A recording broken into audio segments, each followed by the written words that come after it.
Hello, beloved. It's me, James, and it's that time for us to do sacred reading together.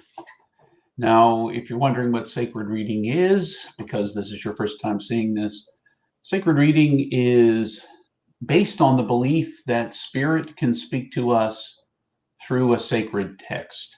And so we read the text believing and with the anticipation that somehow through a word, an image, or a phrase that rises up in that text, we will hear and know that Spirit is calling us out, encouraging us, helping us, reminding us of something we need to know. So as we do sacred reading, the text today that we're reading from is the first letter of John. And as we read a couple of verses at a time, we listen deeply, not just with our ears, but with our heart, with the anticipation that the resonance, the vibration deep in our soul will tell us that this sounds true. This is what I need now. It's different than Bible study. We're not pulling out a bunch of commentaries and getting behind perhaps what the author may have meant and who the author actually was, those kinds of things. Those are good things to do.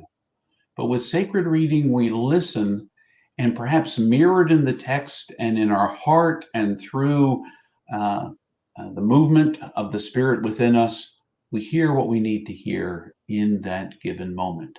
Now, if you're doing this on your own, which I encourage you to do, read it aloud. Read it aloud to yourself, and read it aloud to yourself once, twice, three times, each time pausing between to listen for what it may say.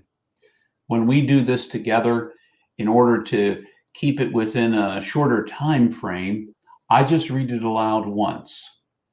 We pause, and then you can stop right then.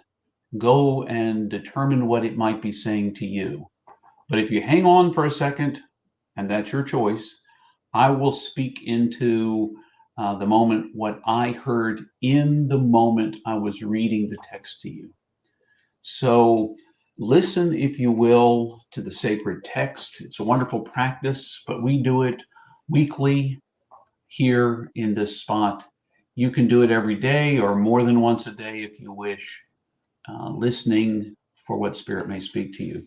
Today we're looking at 1 John chapter 4, and we're in verses 16 and 17.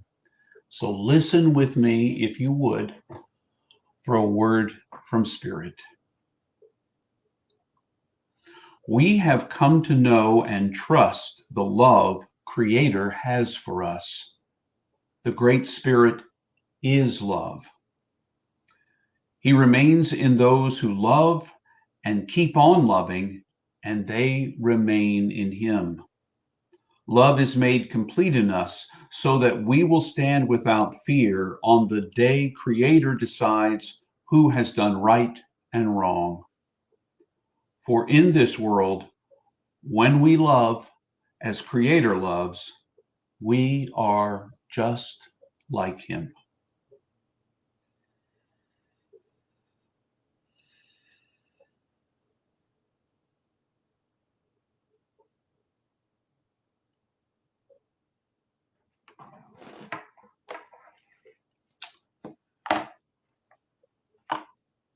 If you've been following along in the readings from this first letter of John, you know that we keep coming back to the same theme: love.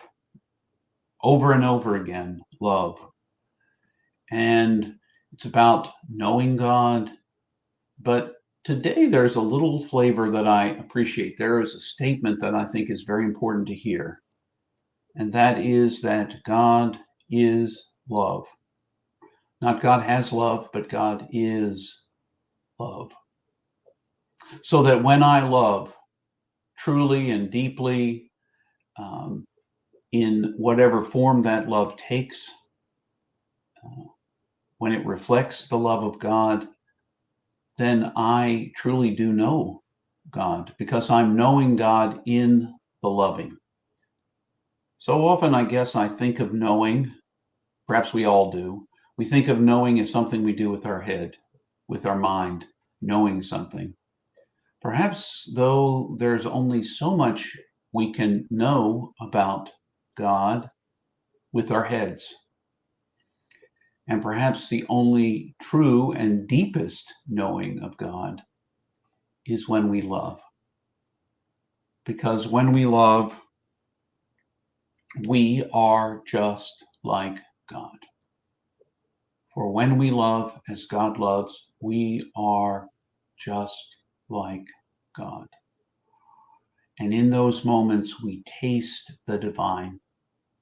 We taste the movement of spirit in us when we are loving.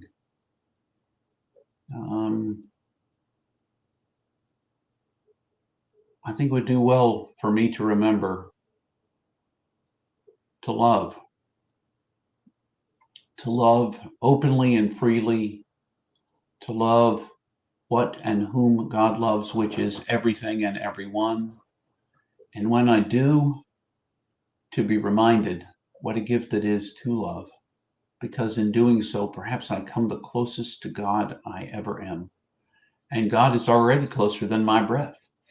The closest I come to truly knowing God is when I love, for God is love, that which is relationship between me and that other.